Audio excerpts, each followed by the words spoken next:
je me suis aperçu en travaillant sur toutes les versions, parce qu'actuellement je me perds un peu entre les versions 3.3, les versions 3.4 et ainsi de suite, que lors d'un dernier tuto, j'avais fait j'avais montré comment avec les géométries de notes on pouvait projeter une courbe sur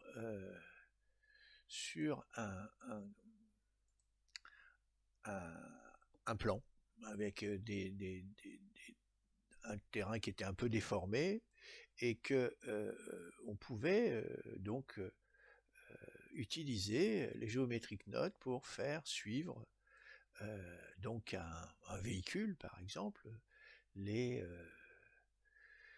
disons les formes du terrain. Mais pour ça j'ai utilisé ce qu'on appelle un node de transfert d'attributs, c'est-à-dire qui transfère les données d'un objet sur un autre. Hein, c'est-à-dire que ici je transférais les données du plan déformé sur la curve. Et je me suis aperçu que en version 3.3.1, il était là. Il permettait donc de passer d'un objet, de transférer les objets à un autre. Alors on va le revoir hein, pour que vous l'ayez en mémoire. Mais je me suis aperçu que dans les versions 3.4, il n'était plus là. Et donc j'ai essayé de voir comment on pouvait le remplacer. Alors revoyons un petit peu ce que c'est que ce transfert attribut. Alors l'idée est simple. Ici on va supprimer notre cube. S'il veut bien, voilà. Et on va mettre tout simplement... on va mettre un cercle. On va transformer un carré en cercle. Hein. En gros, hein, c'est l'idée. Donc, on va se mettre en vue de dessus, par exemple, ici. On va prendre Shift A, on va prendre un cercle, circle. On va lui mettre un diamètre de 2, par exemple. 2, ça sera mieux, on verra un peu mieux. Voilà. Et ce cercle, on va le transformer par les geometric nodes, d'accord, en un carré. Alors pour ça, évidemment, il faut lui associer ici un arbre de nodes. Alors pour se repérer un petit peu, je vais ici nommer N, le groupe input, je vais l'appeler cercle. Comme ça, on pourra se repérer. Et donc l'objectif, c'est de transformer un cercle en cercle, hein. On verra les deux. Donc, il nous faut un carré. Donc pour ça, on va aller faire ici, dans les mèches primitives, on va prendre une grid. Alors la grid, on va lui mettre 2 mètres sur 2 pour avoir à peu près la même taille que le carré, que le cercle. Par contre, on va lui mettre simplement 2 vertices, ce qui permet d'obtenir un carré. Hein, c'est-à-dire qu'en gros, il a les vertices de chacun des bouts de la grille.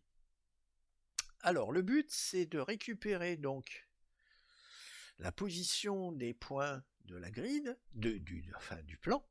D'ailleurs, je vais l'appeler plan, hein, ça sera plus joli. Plan, voilà. Et puis, de transformer donc ce plan en cercle et réciproquement. Bon. Et bien c'est là qu'intervient ce fameux transfert attribut. Alors le transfert attribut, il est là-dedans, voilà. Le transfert attribut, le voilà. Alors bien sûr, qu'est-ce qu'il fait? On le connecte ici à la source, et il va récupérer selon le type que je voyais, the type for the source and result data, c'est-à-dire le type pour l'entrée, c'est-à-dire ce que je vais aller chercher dans la géométrie qui va être accrochée à transfert, et ce que je vais récupérer de l'autre côté. Donc là, je vais récupérer à partir du plan, quoi? Des points, des vecteurs, enfin c'est pareil, hein, les points et les vecteurs, et puis il va falloir que je les applique au cercle. C'est-à-dire, pour ça, je vais dire set position sur le cercle. Où est-ce qu'il est? Set position, voilà. Je vais positionner les points du cercle en fonction de quoi? De la position des points les plans. Pour ça, il me faut la position des points, donc je vais aller chercher la position des points les plans, c'est-à-dire mesh, non, c'est input position ici, que je vais mettre là. Là, je vais récupérer, donc, dans attributs, voyez, attribut, pouf, je prends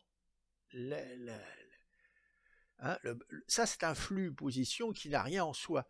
Il n'a de sens que s'il est connecté à un nœud qui lui-même est connecté à une géométrie. Or, ici, le nœud qui relie la géométrie à position, c'est le nœud de transfert, donc c'est les transferts du plan. Je vais récupérer les coordonnées des points du plan, que je vais appliquer à quoi? À la position de... Alors regardez bien ce qui va se passer, c'est assez magique, boum, voilà. Le cercle s'est transformé en carré. Alors pour faire plus encore magie, si je sais, on va utiliser un node qui va mélanger ces coordonnées-là et ces coordonnées-là d'une manière progressive selon un curseur. Ce node, c'est... Alors bon, ça peut vous choquer, c'est un mix RGB, mais un mix RGB, en réalité, ça mélange en gros un vecteur RGB, donc 3 coordonnées, ici avec un autre vecteur RGB, avec donc 3 autres coordonnées pour sortir le résultat. Donc si je prends ici par exemple, là le deuxième, si je prends le premier ici et que je le mets là, et que je remplace la sortie ici par comme ceci, et bien vous voyez que suivant la valeur du facteur, regardez bien en haut, hop, ici j'ai mon carré, hein, puisque j'ai facteur 0, c'est-à-dire en gros je transmets toutes les coordonnées de la position du point au cercle, et là, regardez, hop, je me transforme en cercle, puisque en réalité, je transfère rien du tout, je garde les positions initiales. Voilà, hop, hop, hop, hop, voilà. Voilà ce que fait le node transfert en 3.3.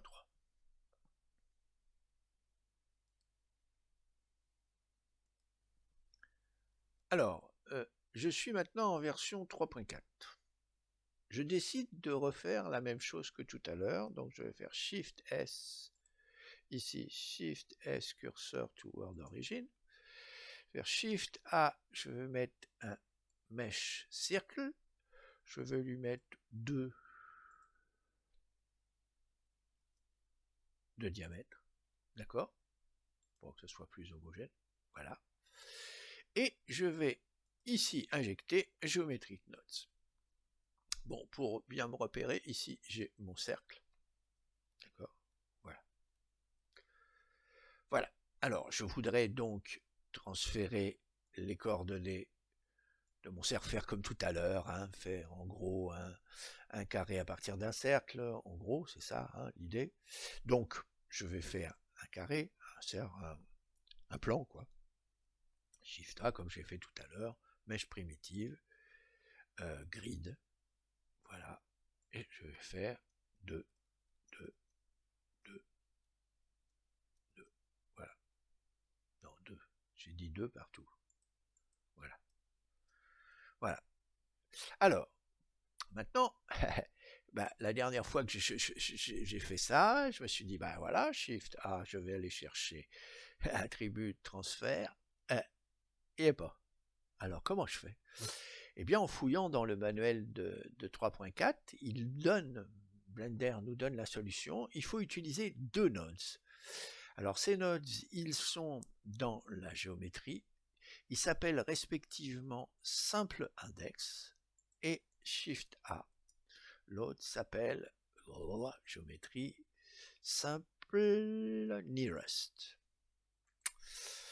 Traduction pas évidente, trier au plus proche, enfin je dirais ça comme ça, et l'autre trier les index. Bon, alors l'idée, c'est en gros, je vais récupérer les coordonnées, enfin les datas de mon mesh ici, d'accord?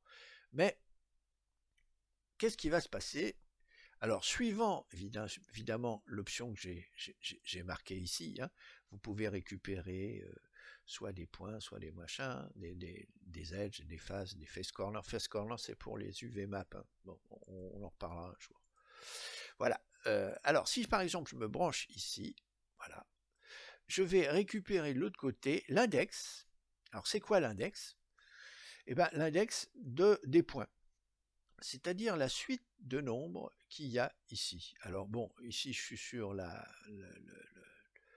le cercle, mais si je me mets, par exemple, si je prends un viewer ici, hein, je vous rappelle, pour faire un viewer, c'est je clique sur le node et je fais CTRL-SHIFT, voilà. Voilà. Vous voyez, c'est le petit carré qui est parti. En même temps, ça affiche la géométrie. Pardon. Voilà. Ça, ce sont les coordonnées de chacune des points. Et ici, ce sont les index. D'accord? Donc l'index, c'est l'ordre dans lequel les points sont stockés en mémoire. Voilà. Bon, je vais retirer mon viewer. Hop. Voilà. Je retire ici X. Voilà, je détruis le viewer parce que le viewer perturbe l'affichage. Je ne sais pas pourquoi, c'est nouveau aussi ça, je ne comprends pas tout. Mais bon, voilà. Alors maintenant, qu'est-ce qui se passe quand je connecte ici? Je ne parle pas de ça pour l'instant. Hein. Eh bien, je vais récupérer ici les index des points de la grid, enfin du plan. Hein. Je vais d'ailleurs marquer ici tout de suite plan, parce que ça me plaît mieux, parce que sinon, j'arrive pas. Voilà. Alors maintenant, je vais en faire quoi de ces index? Eh bien, je voudrais récupérer la position des points. Alors pour ça, il faut que j'aille chercher la position des points. Donc, insert géométrie, non, c'est input, position, voilà. Voilà la position des points. Alors, la position des points, il faut que j'aille la chercher dans la géométrie. Alors, c'est ce nodes-là qui, lui, va récupérer en même temps l'ordre dans lequel je vais lire les points et si j'ose dire, les coordonnées des points en question, de la géométrie de la grille qui est connectée ici. Alors, si je connecte ici position, je retiens pour l'instant que les positions, mais je vais connecter l'index pour récupérer l'ordre dans lequel je dois lire les coordonnées qui me sont envoyées ici. Alors, théoriquement, si tout va bien, quand je vais affecter ces coordonnées au cercle, on devrait avoir un carré. Alors pour affecter ces coordonnées au cercle, il faut que je fasse un géométrie setPosition. SetPosition ici, et là je vais essayer de mettre setPosition. Boum. Et j'obtiens ça. Vector, pardon, excusez-moi, je me suis trompé. Voilà. Je remets vector et je remets position et ça marche pas. Pourquoi? Je sais pas. J'ai pas mis value. Décidément, je suis pas bon aujourd'hui. Voilà. Donc là, théoriquement, vous voyez, j'ai transformé mon cercle en... c'est-à-dire j'ai l'équivalent de ce que j'avais tout à l'heure. Alors vous me direz comment je fais pour passer de l'un à l'autre? Je fais comme tout à l'heure, même système. C'est-à-dire que ça joue le rôle, au fond, du node de transfert. Et d'ailleurs, on peut en faire un groupe pour remplacer le transfert attribut. Alors, Shift A, prendre le mix color. Vous allez voir que ça marche pareillement. J'injecte ici les nouvelles coordonnées. Ici, ce sont les anciennes coordonnées. Et je vais connecter ici. Je pousse un petit peu tout ça. Là, ici. Alors, vous voyez que bon, là, je suis en position intermédiaire. Qu'est-ce qui se passe? Voilà. Là, je transmets les coordonnées. Là, je garde les anciennes. Là, tac, tac, tac. Vous avez exactement le même résultat que tout à l'heure, mais il faut passer par cette suite de, disons, de nodes. Hein. C'est la seule différence. Et alors là, bien sûr, on peut faire un groupe et faire comme on a l'habitude de faire. Voilà.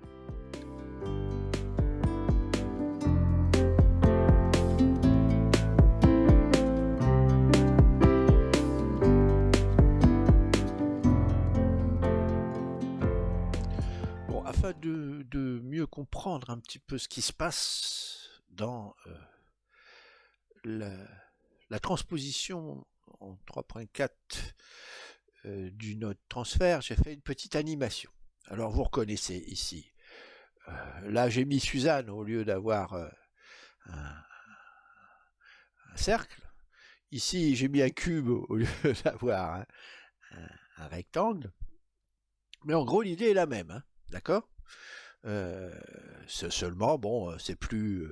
vous pouvez essayer de le faire, c'est quelque chose d'assez amusant. On voit Suzanne se transformer en cube. Donc, voilà. Voilà les datas. Bon, j'ai appelé ça data de Suzanne et data de cube, qui sont ici, d'accord? Et le but, c'est de faire passer les datas de Suzanne en cube et de cube en Suzanne. Alors, voilà donc l'alternance là, c'est la position donc du cube. Le node sample nearest qui lui va transmettre, si j'ose dire, l'index, c'est-à-dire l'ordonnancement des positions des points à simple index qui lui va renvoyer les valeurs des points avec leurs coordonnées au positionnement de Suzanne. Alors on va voir ça un peu en animation. Vous allez voir un petit peu ce qui se passe. Je vais faire les temps d'arrêt. Voilà. Alors voilà, les datas du cube se propagent sur simple et nearest. L'index aussi. Voilà les points. Vous voyez, les points sont passés ici. Les index ont été transmis. D'accord? Et qu'est-ce qui se passe? Et bien de l'autre côté, vous voyez que les points ont été transmis en paquets, si j'ose dire, en flux, mais les index ici ont été transmis dans un certain ordre qui sont l'ordre des points du cube. Et donc tout est remis dans l'ordre, tous les points sont remis dans l'ordre qui est donné ici pour être transmis à cette position qui va réordonner les points de Suzanne, c'est-à-dire que vous allez avoir automatiquement les datas de Suzanne qui arrivent et le repositionnement des points par ceux du cube. D'accord? Voilà. Donc on refait doucement. Les points du cube arrivent. L'index se propage. Les points et leurs coordonnées sont transformés ici grâce à l'index, data, et voilà, ça passe de l'autre côté.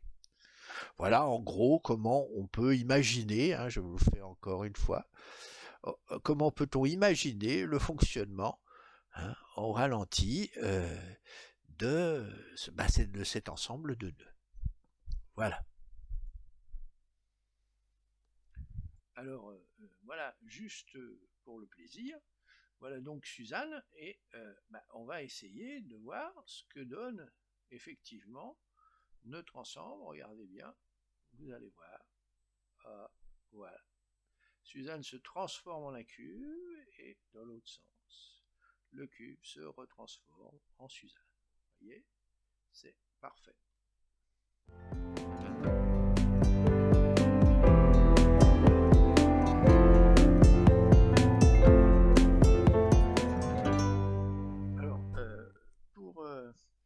Pour faire une petite application des simples index, du transfert d'index et ainsi de suite, j'ai trouvé sur internet une personne qui fait des tutos qui s'appelle Andrea Ciani, enfin je crois que c'est son nom, et il a un site et il a fait un petit tuto très intéressant sur un viewer qui permet d'afficher les index des points d'un objet. Alors bon, il y avait déjà, je vous avais déjà dit qu'il y avait un petit utilitaire qui existait et qui permettait éventuellement d'afficher les index et les faces et ainsi de suite des objets, et que l'on pouvait intégrer à Blender, qui était un outil développé en Python, et il se manipulait. Alors là, par exemple, je peux essayer de vous le montrer. Il est relativement simple, j'en ai déjà parlé dans un autre tuto.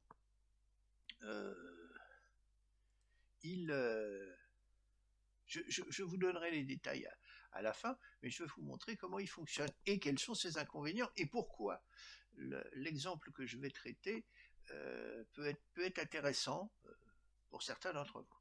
Alors déjà, bon, la lumière et la caméra, je m'en fous pour l'instant.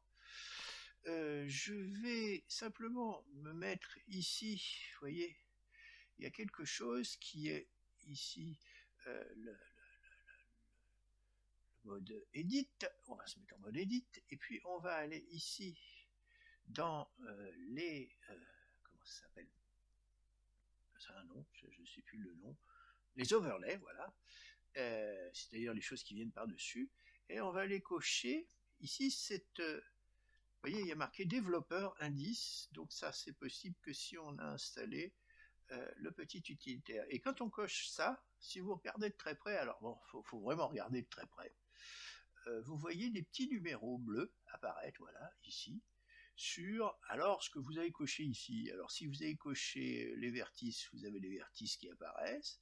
Si vous cochez les edges, c'est les edges dont les indices apparaissent. Et si vous avez mis les surfaces, c'est les surfaces qui apparaissent. Hein, vous voyez? Bon, ça peut être intéressant, mais l'inconvénient, c'est qu'il ne fonctionne pas quand on est sur les geometric nodes. Or, c'est les geometric nodes qui manipulent un maximum ce genre de choses. Donc, bon, on va décocher ça pour l'instant, on n'en a plus besoin, voilà. Et on va essayer, nous, de faire quelque chose avec... Bon, alors je vais faire quelque chose de très simple, après c'est à vous de trouver des idées pour l'améliorer. Hein. Moi, je vais faire quelque chose de très simple, mais pour vous montrer que ça peut fonctionner d'une manière assez simple. Bon, alors, donc, on va se mettre en Geometry Nodes. On va prendre comme base, ça n'a pas d'importance, hein, le cube, on va se mettre en mode objet, ça sera mieux. Voilà, on va faire New, et puis on n'a pas besoin de la géométrie input, on va garder simplement que le groupe output. Bon. Alors comment je vais faire ça? Alors je vais essayer de tester ça sur un objet simple, donc je vais prendre par exemple mèche primitive, et je vais me fixer ici, ça va être l'objet de texte, hein, ça peut être une curve, ça peut être n'importe quoi. Donc moi je vais prendre simplement un plane pour commencer parce que c'est plus simple à voir. Donc je vais mettre grid, et puis je vais faire comme d'habitude, je vais lui mettre un côté de 2 par 2 pour que ça soit assez grand. Et puis je vais mettre que 2 vertices, c'est-à-dire un à chaque bout. Hein. Si je regarde ce que ça donne un petit rectangle, et si je me mets ici en mode transparent, vous voyez, vous avez un carré, quoi, en quelque sorte. Je vais le garder en mode wireframe, simplement pour que vous voyez apparaître les choses. Alors pour ça, il faut déjà être capable de pouvoir afficher des nombres. Or, des nombres, c'est la plupart du temps des values. Donc on va se prendre un exemple, hein. On va prendre une value, Shift A, input value, on va mettre un integer, ouais, c'est plus simple. Voilà, on va prendre n'importe quoi, on va prendre un 2. Voilà. Et on voudrait afficher ça avec déjà, hein, comprendre comment ça marche pour afficher des noms. Alors pour ça, il faut tout transformer en string, en texte, en chaîne, si vous préférez. Alors Shift A, on va d'abord transformer ça en string. Alors string, je vous rappelle, c'est des textes, et là, on va faire value to string. Alors je crois qu'il est là, value to string, c'est-à-dire, je vais transformer ma valeur numérique en une string, c'est-à-dire une chaîne de caractères. Hein. Je mets 0 décimal parce que les index, ça va être 0, 1, 2, 3, 4. Hein. Vous les avez là, hein. 0, 1, 2, 3. C'est ça que je voudrais afficher là-dessus, puis savoir dans quel ordre c'est fait. On va être surpris, vous allez voir. Alors maintenant, comment pouvoir afficher ça? Eh il faut... Alors là, il y a un certain nombre d'étapes qu'il faut connaître. Il faut transformer la string en mesh, en curve. Donc string to curve, qui va prendre la string ici et la transformer en curve. Et cette curve-là, on doit pouvoir l'afficher directement. Alors pour ça, je vais l'afficher en même temps que que ma forme, que la grid, je vais faire un géométrie joint, ou élément joint, voilà, donc, et je vais prendre la curve instance, et je vais voir si je peux l'afficher. Voilà, elle s'affiche, vous voyez, j'ai mis le 2, c'est le 2 qui apparaît. Bon, maintenant, vous me direz, bon, ça c'est pas terrible, mais enfin c'était pour vous montrer que ça marche. Alors, on va garder cet affichage là. Maintenant, le but, donc, c'est de récupérer les index, c'est-à-dire ces nombres-là, du mesh, qui va être, on va l'appeler l'objet test, celui-là, hein. Tiens, on va le mettre, parce qu'on pourra le remplacer par n'importe quoi, hein. Donc on va l'appeler objet test,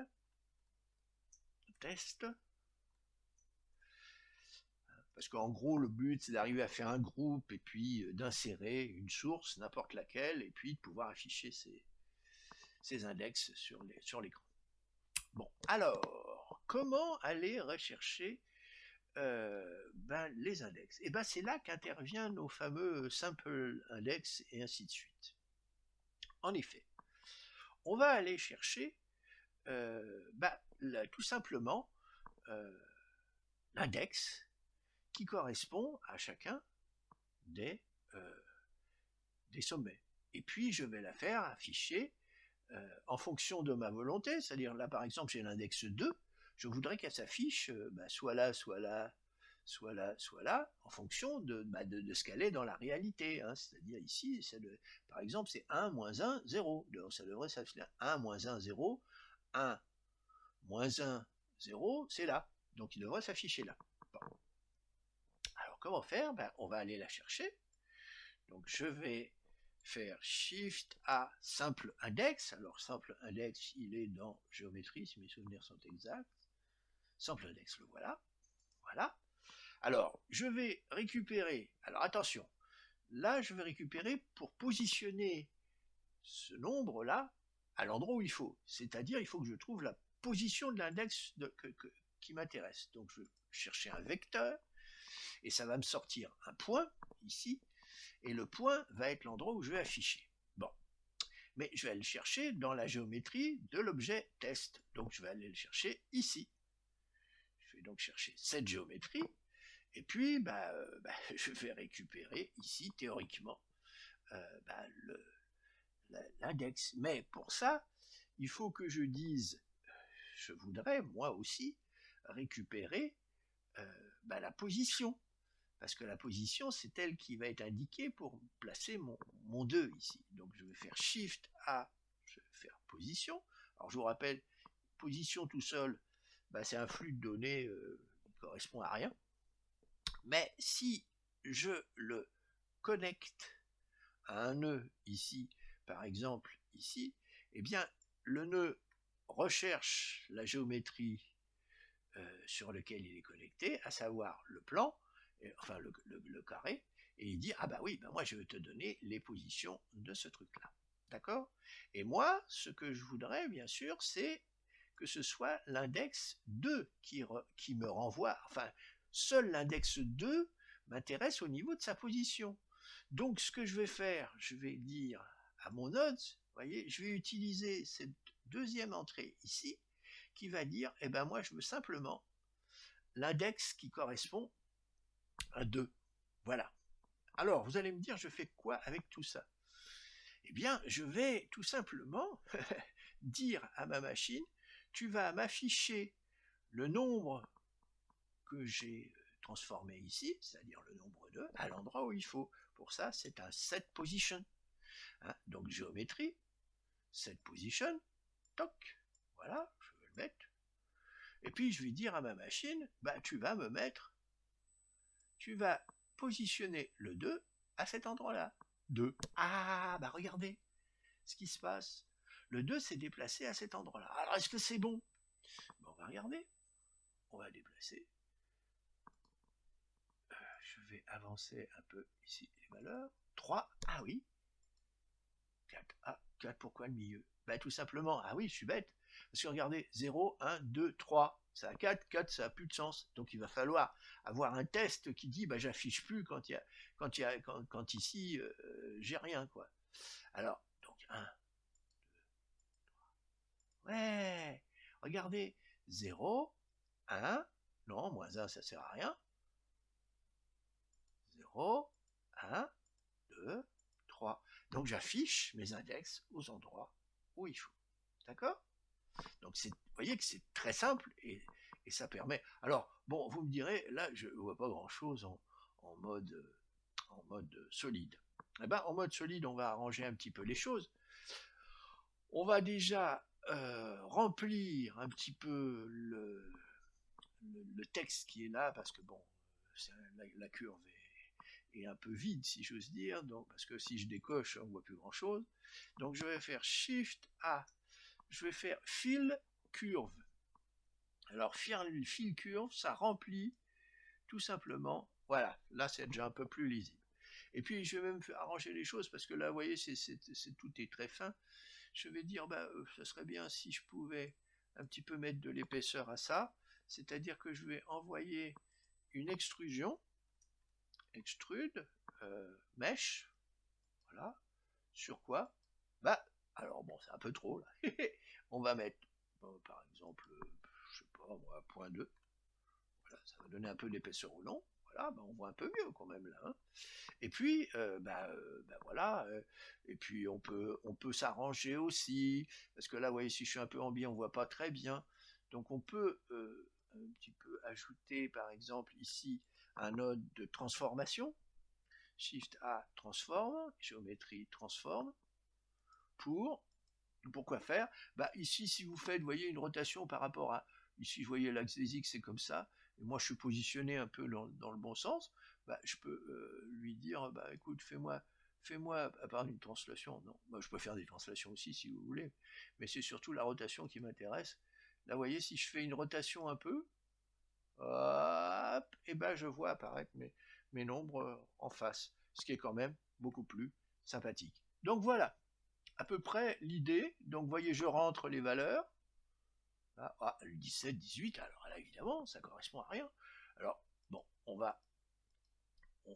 peut après, à l'aide de tout un tas de choses, euh, par exemple, euh, on en parlera dans un petit extrait à la fin, qu'on peut borner l'affichage au nombre de vertices. Vous voyez, 0, 1, voilà. Alors, ce qui est intéressant, par contre, ce que je voulais vous montrer, alors après, il y a des tas d'améliorations à apporter, hein. Bon, je vous laisse un peu chercher. Euh, D'ailleurs, je vous donnerai les références de l'auteur, hein, de celui qui a eu l'idée. Enfin, j'avais un petit peu cherché, j'avais quelques idées aussi. Alors, évidemment, vous pouvez un peu déplacer si vous trouvez que c'est pas très bien fait. Par exemple, ici, il y a des petites choses qu'on peut faire, c'est ici centrer l'affichage des nombres, hein, centré sur le point ici en bas. Et puis la taille, si c'est trop gros, bah, vous pouvez mettre par exemple 0.5. Hein, ça diminue un peu la taille de l'affichage. Bon, ça c'est des petits détails. Tout ça, c'est à vous de voir. Mais ce que je voulais vous dire, c'est que on peut remplacer l'objet test ici. Alors, je vais faire une petite manip. Je vais rajouter un nœud commun ici, de telle manière à ne pas avoir à rabouter tout le monde. Donc voilà un objet test, mais je vais prendre par exemple quelque chose de complètement différent, Shift A, un cercle, ouais, un curve primitive, curve circule par exemple. Voilà. Je vais le remplacer, voilà. Et on va voir si ça marche. C'est-à-dire s'il m'indique, alors il y en a 32, là je vais peut-être pas y aller à 32, mais je vais aller à 12 par exemple. Ce sera peut-être un peu moins lourd. Voilà, et je vais simplement déplacer mes valeurs.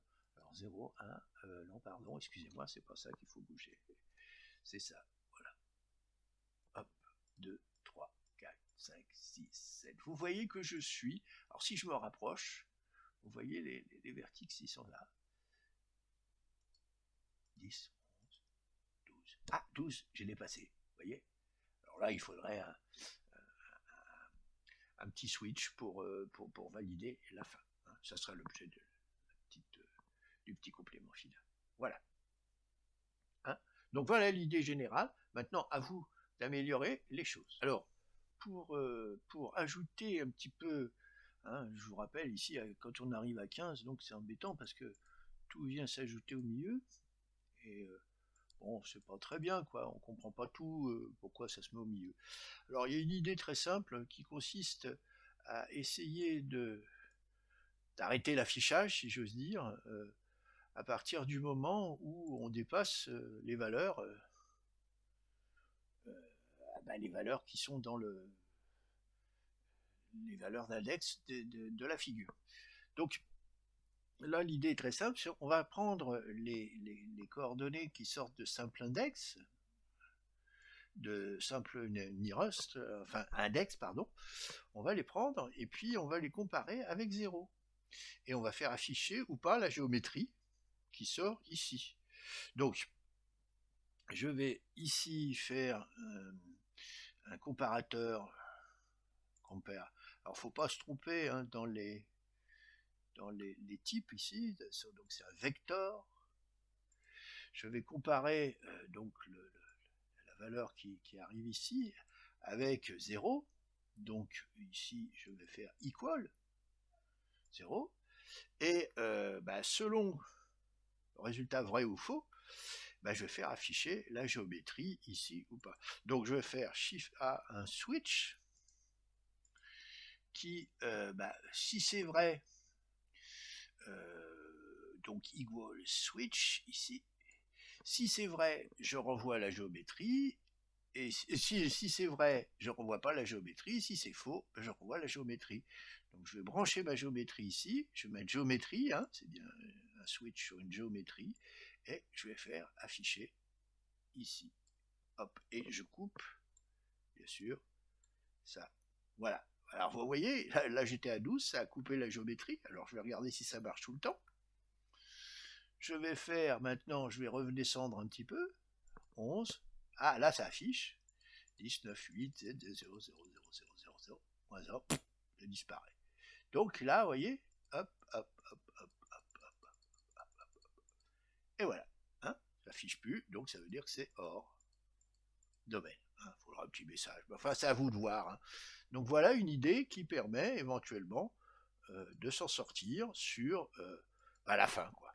Alors, autre petite remarque que l'on peut donner, c'est que ici j'ai travaillé uniquement sur les vertices.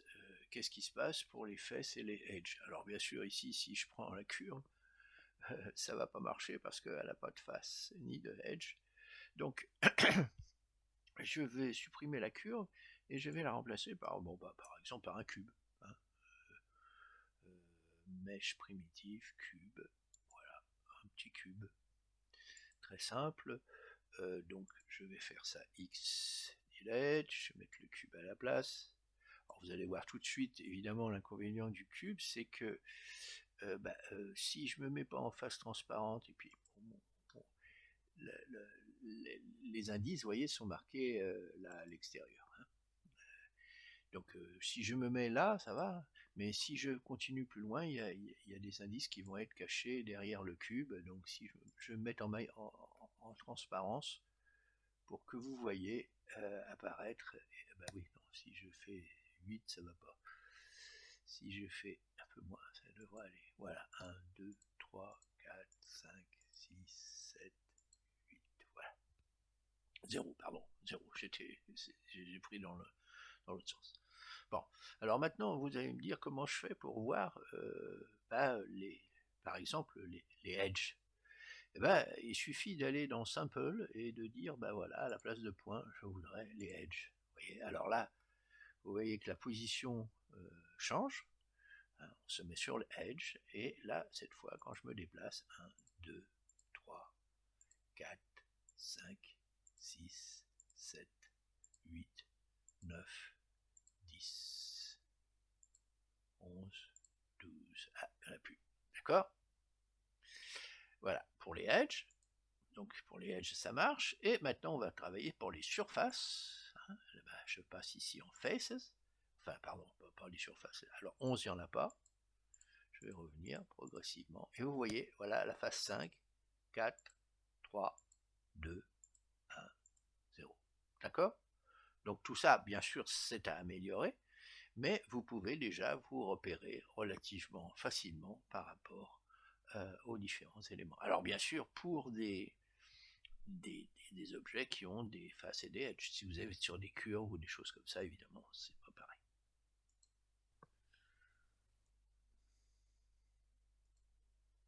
Alors, déjà, à petite remarque, voici le petit utilitaire Space User 3D Index Visual Mesh. Vous avez les références ici. Vous pouvez aller le chercher si vous voulez, si vous intéresse, avec les inconvénients que je vous ai dit. Hein, il marche en mode normal, mais pas avec les géométriques nodes. Et le, le, le deuxième chose, c'est que il faut, pour pouvoir l'installer, vous mettez dans Edit, vous allez dans Préférences, et vous allez le chercher, hein, vous allez chercher votre machin, et vous appuyez sur Install. Et boum, ça l'installe. Et après, hein, je vous rappelle, il est en mode Edit, dans les overlays, vous allez chercher l'indice, hein, en mode Edit. Edit, voilà, et vous allez le chercher ici, hop, overlay, indice. Il est là dans développeur. Voilà. Vous voyez, là, il marche pas. Il marche sur le cube, mais il marche pas sur le petit cercle, alors que mon petit utilitaire permet de le faire. Voilà.